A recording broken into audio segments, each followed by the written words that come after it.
Вакытлар үтеп, Мисыр тәхетенә Юсуф турында бер ни белмәүче патша килә. Үзенең халкына ул былай дип әйтә: "Карагыз, Исраиллеләр бездән күбрәк тә һәм безгә караганда көчлерәк тә. Безгә бик әйбәт уйлап, алар белән нәрсәдер эшләргә кирәк. Югыйсә Исраиллеләр тагында ишәеп, яу-фәлән булган чиракта дошманнарыбызга кушылып, безгә каршы сугышырга һәм бездән аерылып китәргә мөмкиннәр. Шуңа күрә Мисырлылар Исраиллеләрне авыр эш белән интектерү максатыннан алар өстеннән назырлар билгеләделәр һәм Фиргавенгә мал-мөлкәт туплау өчен Питом һәм Рәмесес шәһәрләрен төзергә мәҗбүр иттеләр. Әмма Мисырлылар Исраиллеләрне нинди генә авырлыкларга дучар итсәләр дә, тегеләр артканнан арта гына бардылар һәм ил буйлап һаман күбрәк таралдылар. Мисырлылар Исраиллеләрдән тагын да ныграк курка башладылар. Шуңа күрә һич кызганмыйча аларны эшләргә мәҗбүр иттеләр. Ахыр чиктә Фиргавен үзенең барлык халкына әмер бирде: "Гыйбриләрнең яңа туган ир балаларын Нил елгасына ташлагыз, ә кыз балаларын исән калдырыгыз." Леви рухыннан булган бер ир шул ук рухтан бер хатынга өйләнде. Хатын балага узып ир бала тапты һәм матурлыгына сокланып, аны 3 ай яшереп асрады. Алга таба да баласын яшереп тоту мөмкин булмагач, ул камыш кәрзин алып, аны сумала белән сылады да шуңа сабыйын салды. Аннары кәрзинне елга буендагы камышлар арасына куйды.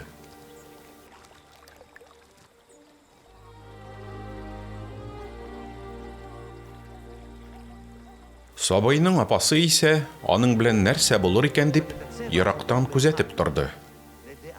Бераздан Фиргавен кызы елгага су кыйнырга килде. Аңа хезмәт күрсәтүче хатын-кызлар яр буенда йөреп тордылар. Кыз камыш арасындагы кәрзинне күреп, бер хезмәтчесенә аны алып килергә кушты. Кәрзинне ачуга Фиргавен кызы анда елап яткан сабыйны күреп, аны бик кызганды. "Бу гыйбри бала", диде ул.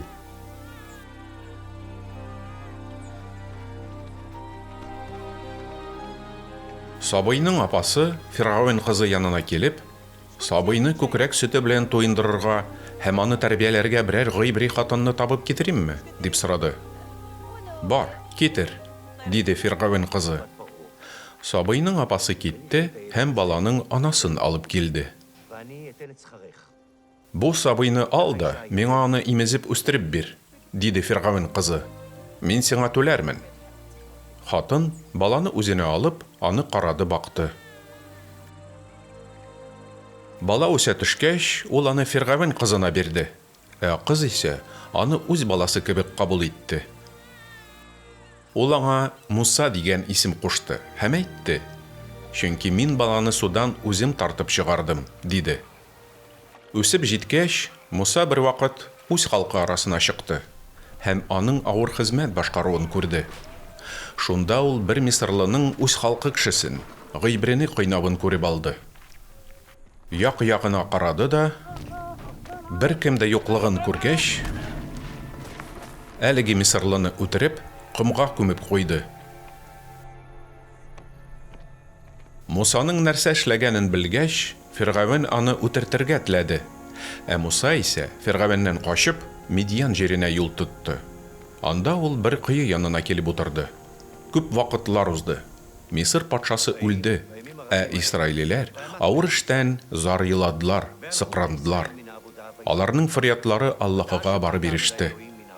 Аллаһы аларның сыкрануларын ишетте һәм Ибраһим, Исхак, Якуб белән төзегән килешүен исенә төшерде. Исраил халкының газап чигүен күреп, аларны кызганды. Муса үзенең кайнатасы Медиан кахине Итераның вак терлекләрен көтә иде. Бер вакыт ул сарыкларын чүлгә алып китеп, Аллаһы тавы Хареп янына килеп чыкты.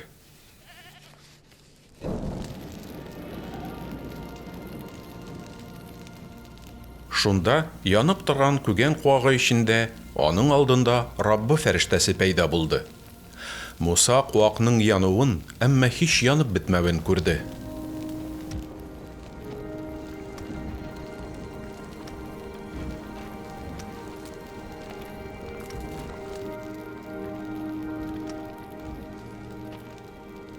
Раббы Мусаның куакны карарга килүен күреп, куак арасыннан аңа «Муса, Муса» дип эндәште. «Мин мондамын» дип җавап кайтарды Муса. «Якын килмә», диде Аллаһы. «Аяк киемеңне сал, чөнки син басып торган урын изгедер».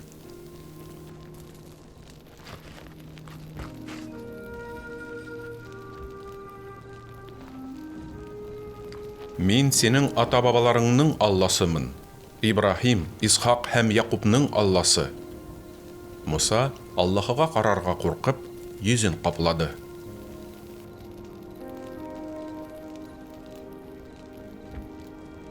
Раббы әйтте: «Халкымның Мисырда газап чигүен күрдем. Назырларның җәбереннән ничек сыкрануын ишеттем.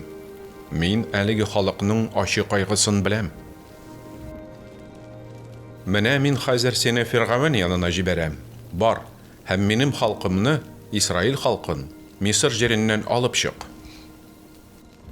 Муса исә Аллаһыга былай диде: «Фиргавен янына барып, Исраил халкын Мисыр җиреннән алып чыгарга мин кемсең?»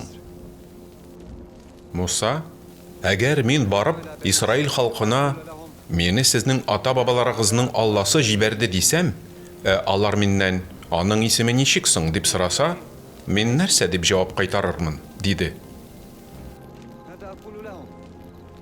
Аллаһы Мусага былай дип җавап бирде: «Мин мәңге булучы.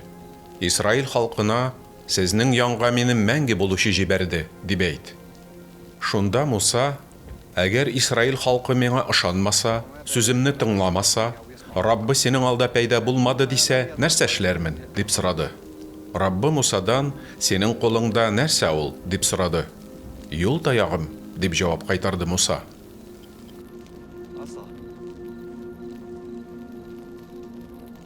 «Таягыңны җиргә ташла», диде Раббы.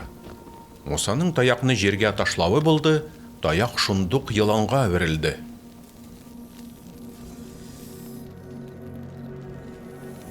Муса йыланнан читкә сикерде. Ләкин Раббы аңа: «Кулыңны суз да йыланны койрыгыннан тотып ал», диде. Мусаның кулын сузып йыланны койрыгыннан тотып алуы булды, йылан аның кулында шундук янә таякка әверелде.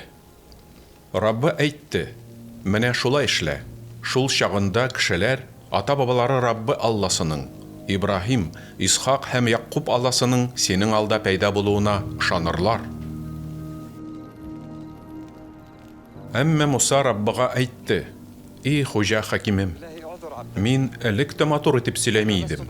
Хәзер дә син үзеңнең кулың белән сөйләшеп торганда да шулай. Мин тотлыгучан һәм сакаумын». Муса Раббыга: «Әй хуҗа хакимем, зинһар өчен башка берәүне җибәр», диде.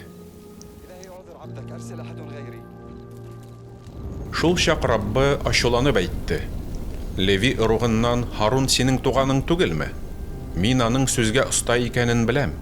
Ул инде сине каршыларга чыкты һәм сине күрүенә шат булыр. Харун исә синең урыныңа халык белән сөйләшер. Ул синең авызың, син аның өчен Аллаһы кебек булырсың».